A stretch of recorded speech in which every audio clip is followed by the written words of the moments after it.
Assalamu alaikum students. I hope you all are fine students. In this class we are going to discuss our next topic related to network topology types, that is star topology.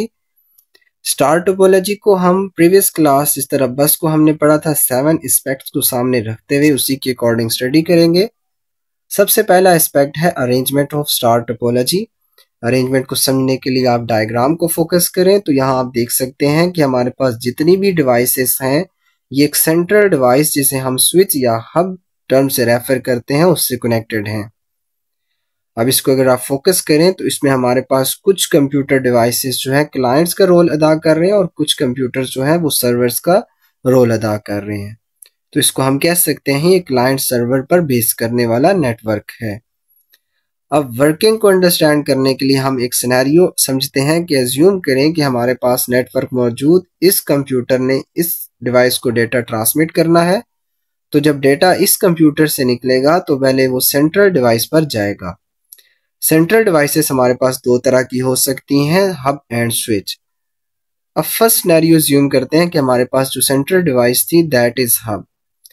अब जब data इस computer से दूसरे computer पर जाने लगा था तो पहले जाएगा हब के पास। हब क्या करेगी, उस डेटा को रिसीव करेगी और रिसीव करने के बाद तमाम कनेक्टेड डिवाइसेस की तरफ जिन पर मैंने मार्क किया है इनकी तरफ उस डेटा को ट्रांसमिट कर देगी।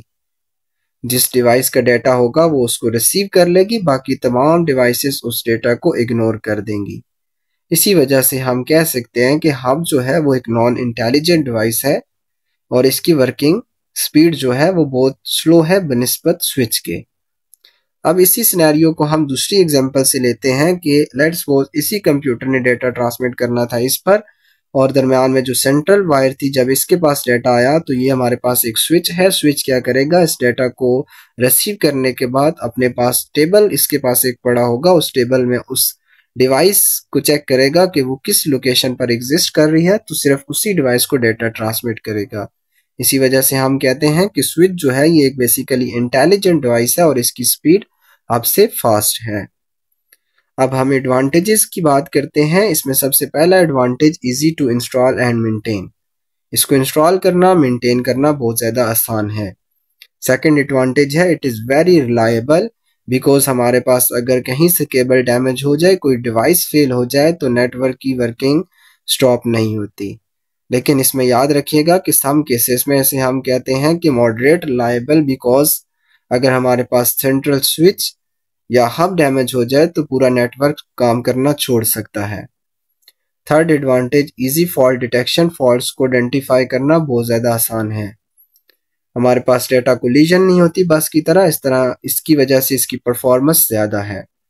डिसएडवांटेजेस की बात करें तो इसके अंदर जो केबल्स हैं वो ज़्यादा यूज़ होती हैं बस की निस्बत, जिसकी वजह से इसकी जो कॉस्ट है वो बस की निस्बत ज़्यादा है। अगर हमारे पास हब या स्विच काम करना छोड़ दे तो पूरा नेटवर्क काम करना छोड़ सकता है। एप्लीकेशन की बात करें तो स्टार टोपोलॉजी हमारे पास बहुत ज़्यादा लैंड्स के अंदर इस्तेमाल होने वाली टोपोलॉजी है। लार्ज ऑफिसेज के अंदर भी इस्तेमाल हो सकती है because of reliability and scalability. अब हम इसकी रिलायबिलिटी और स्केलेबिलिटी को देखते हैं। तो सबसे पहले स्केलेबिलिटी पर बात करें तो इसके अंदर नया कंप्यूटर अटैच करना बहुत ज़्यादा आसान है हमारे पास, क्योंकि हमारे पास दूसरे कंप्यूटर्स को अफेक्ट नहीं पड़ता। लेकिन यहाँ हमने टर्म यूज़ किया मॉडरेट स्केलेबल। उसकी वजह यह है कि हमारे पास जो स्विच और हब है इसकी कैपेसिटी जो है ये हमारे लिए प्रॉब्लम्स क्रिएट कर सकती है। इसको सिनेरियो से अगर समझे तो लेट्स सपोज आपने 50 कंप्यूटर अटैच करने हैं और आपके पास जो स्विच है maximum that is 32 port switch, उसके साथ 32 पोर्ट्स वाला स्विच है। आपको मल्टीपल स्विचेस लगाने होंगे अपने नेटवर्क को एक्सपैंड करने के लिए। रिलायबिलिटी की बात करें तो ये रिलायबल नेटवर्क है because of damaging of one node हमारा नेटवर्क जो होगा वो काम करना स्टॉप नहीं करेगा।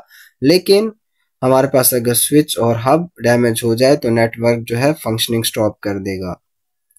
अब अगर हम कुछ इसके रिलेटेड क्वेश्चन लें तो सबसे पहला, is WiFi a star topology? Yes, WiFi is a star topology because our smartphones, our tablets, our computer devices are connected to central modem और स्विच और हब।